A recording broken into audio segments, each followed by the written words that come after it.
Hello guys and welcome to this crazy video. Today we're going to cover a crazy Invincible story. I mean a comic story that many fans have skipped, and it's actually quite underrated. The comic's name is Invincible Presents Atom Eve and Rex Splode. We'll be covering the full story in this video, so make sure you like the video and subscribe to the channel. So the story begins. It kicks off in a bustling outdoor market where a young boy named Rex is desperately sprinting through a crowd. He's just snatched something and the vendors are furious, shouting for someone to stop the little jerk. Rex is nimble though. He weaves through the angry onlookers and even pulls off a dangerous stunt, sliding across the hood of a moving red car with a loud whoomp. He manages a cocky smirk, thinking he's finally made a clean getaway into the city streets. After this, in the next page, just as Rex reaches a quiet alley, his luck runs out. A high-tech, glowing orb flies through the air and strikes him right in the face with a rhythmic bonk. The electrical shock sends him tumbling backward into a puddle, surrounded by discarded ramen cups. As he lays there dazed, a tall, imposing figure in a dark coat looms over him. The man looks down and mockingly tells Rex that he should have known better than to try and escape the long arm of Johnny Law. Cornered in the alley, Rex realizes he's caught and agrees to go quietly, pleading with the mysterious man not to hit him with any more space weapons.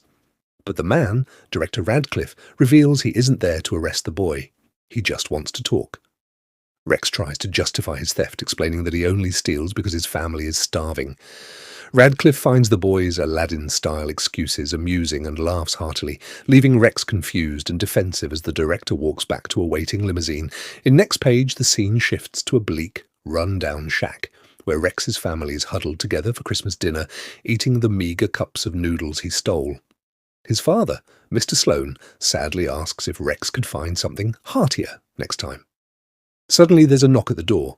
To their shock, Director Radcliffe enters carrying bags of food. He introduces himself as a government official and immediately wins over the starving family by handing out hot steaks, much to the father's absolute delight.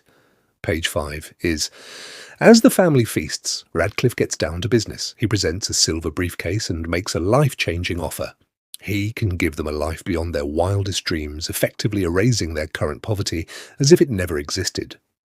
The father, stuffed with steak and blinded by the promise of wealth, asks what Radcliffe wants in return. When Radcliffe points to Rex, the father doesn't hesitate for a second. With a chillingly eager grin, he shakes Radcliffe's hand, effectively selling his son to the government. And after this, Rex is taken to a massive, high-tech estate that serves as both Radcliffe's home and a secret government facility.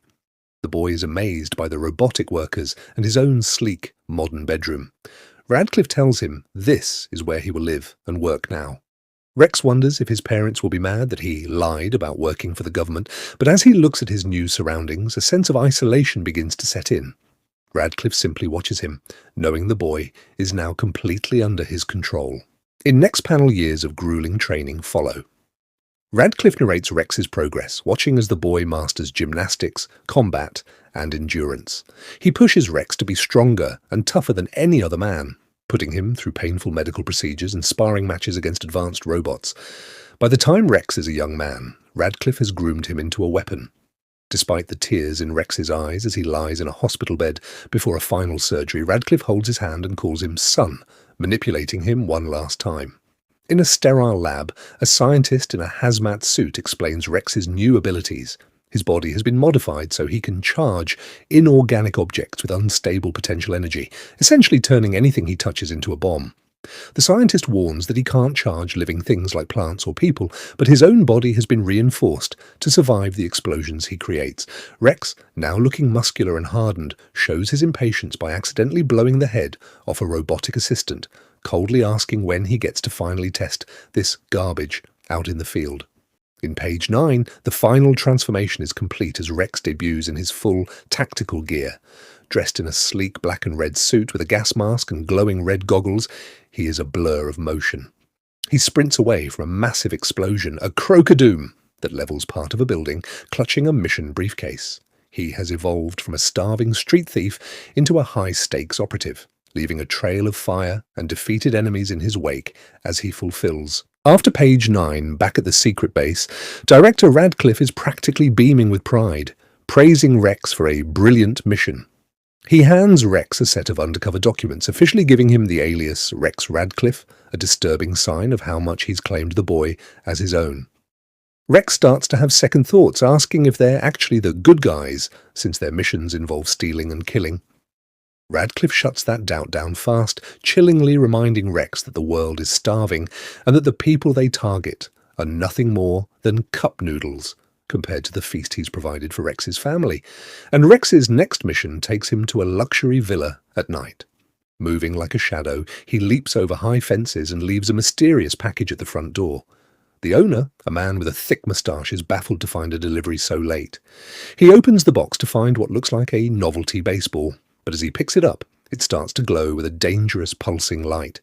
He doesn't even have time to finish his sentence before realizing that a baseball shouldn't be glowing, and by then, it's already too late.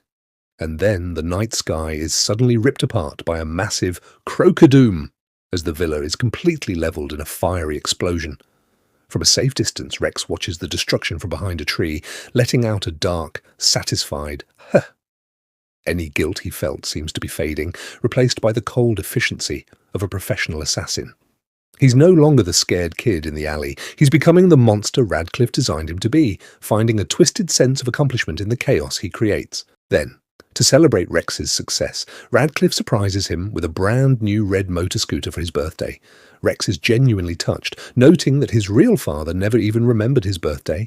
However, the mood shifts instantly when Radcliffe leans in with a cruel reminder, stating that Rex's father was a man who sold his son for a steak dinner. It's a masterclass in emotional manipulation, ensuring Rex feels he has no one else in the world to turn to but the director. Rex stares at his reflection in the scooter, his expression hardening as he accepts his place. In next panel, sometime later, Rex is travelling through Japan on business. At the airport, a security agent asks to inspect his bag, which is filled with those same novelty balls. Rex plays it cool, claiming he's a huge sports fan of the Hanshin Tigers. The agent warns him to be careful, as some very influential people in the city support the rival Yomiuri Giants. Rex just tips his cap with a smirk, knowing that his version of a rivalry involves a lot more gunpowder than a typical baseball game. He's ready to bring his explosive talents to the streets of Tokyo. After this, the action goes into overdrive as Rex in full gear tears through a high-security office building. He's a one-man wrecking crew, using his powers to blow up everything from giant fish tanks to security teams. He crashes through windows and kicks doors off their hinges with a rock, while the guards scramble to get their boss, Mr. Stagg, to safety. Rex is relentless, eventually cornering his targets in an elevator. As he swings away from the building on a rope while the top floors erupt in a brocoom, he mocks their excellent choice of a hiding spot. In next panel, back in the office, Radcliffe is laying out the biggest mission yet, a hit on the Pentagon. Rex is stunned, thinking they were the government, but Radcliffe spins a tale about a global defense agency that has gone rogue under a former protege who is now completely over the bend. He tells Rex not to worry about recognizing the target because he doesn't want just one man dead. He wants Rex to take out the whole damn place. Rex retreats to his room, looking at a poster of a girl on his wall, feeling the weight of the massive carnage he's about to unleash. After this page, Rex is out on his red scooter at night heading toward the mission site, while questioning if good guys really blow up the Pentagon. Suddenly, a deafening langa langa langa sound fills the air, and a massive explosion rocks a nearby bank. Rex rushes to the scene and finds a giant armoured man lying in the rubble, coughing up blood. The dying giant mutters that nothing can kill the cannon, leaving Rex standing there in total shock. The mission hasn't even started and things are already spinning out of control. After this panel, before Rex can process what happened to the armoured giant, a voice calls out to him. He spins around, ready to defend himself with a rock, only to find a woman glowing with pink energy floating in the air. She's wearing a costume with a female symbol on the chest and looks completely unfazed by the destruction.